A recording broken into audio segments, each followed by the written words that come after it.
5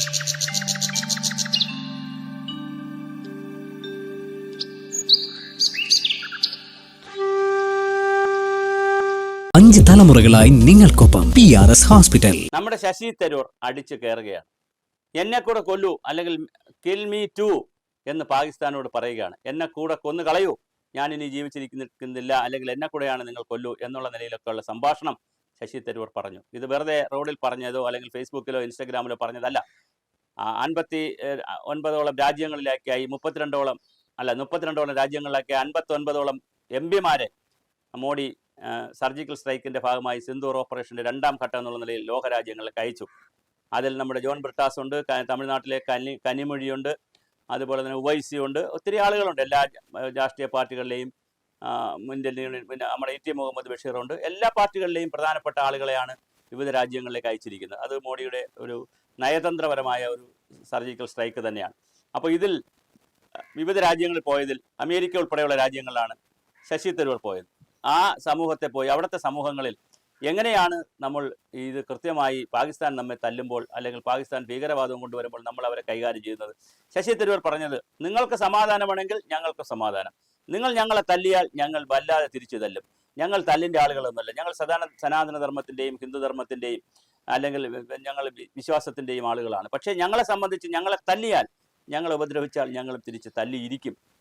അങ്ങനെ വികാരപരമായി സംസാരിച്ച് വരുന്നതിനിടയിലാണ് ശശി തരൂർ പറഞ്ഞത്, നിങ്ങൾ എന്നെ കൂടി കൊല്ലൂ, നിങ്ങൾ എന്തിനാണ് പാവപ്പെട്ട ആളുകളെ കൊല്ലൂ, നിങ്ങൾ സൈന്യമായി യുദ്ധം ചെയ്യൂ, അതിലൊരു മാന്യതയുണ്ട്, നിങ്ങളല്ലേ VVIPകളെ കൈകാര്യം ചെയ്യൂ, അതിൽ മറ്റൊരു അന്തസ്സുണ്ടെന്ന് പറയാം. അതേസമയം സാധാരണക്കാർ, വളരെ പാവപ്പെട്ട ആളുകൾ, ടൂറിസ്റ്റ് വരുന്നവർ, കാശ്മീരിൽ ടൂറിന് വന്ന 26 പേരെ കലിമ ചൊല്ലാൻ പറയുന്നു, അറിയാമെന്ന് ചോദിക്കുന്നു, അല്ലെങ്കിൽ അവരുടെ സുന്നത്ത് ചെയ്തിട്ടുണ്ടോ നോക്കുന്നു, ഹിന്ദുവാണോ എന്ന് കൃത്യമായി ഐഡന്റിഫൈ ചെയ്യുന്നു, അതിനുശേഷം വെടിവെച്ച് കൊല്ലുന്നു. അത് എതിർക്കുന്ന കുതിരവണ്ടിക്കാരനായ മുസൽമാനെയും എതിർക്കുന്നു, അതിനെയും വെടിവെച്ച് കൊല്ലുന്നു. അങ്ങനെ വളരെ മോശമായ രീതിയിലുള്ള വ്യത്യസ്തമായ രീതിയിലുള്ള ഇടപെടലുകളാണ് കാശ്മീരിൽ നടന്നത്. അപ്പോൾ തീർച്ചയായിട്ടും അതിനെതിരെ ലോക മനസാക്ഷി ഉണർത്തുക എന്നുള്ള നിലയിൽ വിവിധ രാജ്യങ്ങളിലേക്ക് നമ്മൾ ജനപ്രതിനിധികളെ അയച്ചു.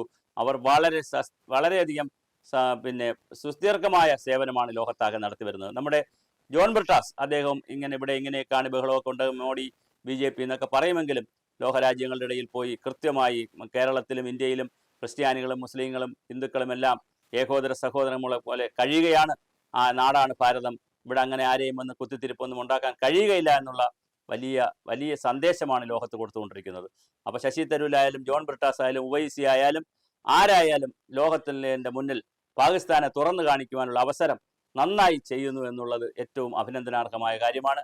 അത് തീർച്ചയായും നമുക്ക് പിന്തുടരേണ്ടെന്നൊരു മാതൃക തന്നെയാണ്. നാളെ ലോക സമൂഹം നമ്മെ നോക്കിയിട്ട് നിങ്ങൾ എന്ത് തെറ്റാണ് ചെയ്തത് എന്ന് ചോദിക്കുമ്പോൾ ഞങ്ങൾ ഇങ്ങനെയാണ് കാര്യങ്ങൾ ചെയ്തതെന്ന് പറയാൻ നമുക്ക് കഴിയണം. പ്രത്യേകിച്ച് പാകിസ്ഥാൻ മുസ്ലിം ഭൂരിപക്ഷമുള്ള രാജ്യമായതുകൊണ്ട് ഞങ്ങളുടെ രാജ്യത്തെ മുസ്ലിങ്ങളെ ഹിന്ദുക്കൾ കൂടുതലുള്ള ഒരു ഇന്ത്യയിൽ നിന്ന് വന്ന് പ്രത്യേകിച്ച് BJP ഒക്കെ ഭരിക്കുമ്പോൾ BJP-കാരൻ്റെ ഒരു പ്രധാനമന്ത്രി വന്ന് ഞങ്ങളെ തല്ലുന്നു, അല്ലെങ്കിൽ വെടിവെക്കുന്നു, ഞങ്ങളെ കൊല്ലുന്നു എന്നൊക്കെ പറഞ്ഞൊരു മുസ്ലിം പ്രീണന നയമൊക്കെ രൂപീകരിക്കാൻ പറ്റുമോ എന്ന് പാകിസ്ഥാൻ ശ്രമിച്ചു. പക്ഷേ അമ്പെ പരാജയപ്പെട്ടു പോയെന്ന് മാത്രമല്ല, മുച്ചൂടും പാകിസ്ഥാനിൻ്റെ ഭീകര കേന്ദ്രങ്ങളെ മുച്ചൂടും നമ്മുടെ സൈന്യങ്ങൾ പോയി മുടിച്ചു. അത് നന്നായി അതിനെ പ്രഹരമേൽപ്പിച്ചു.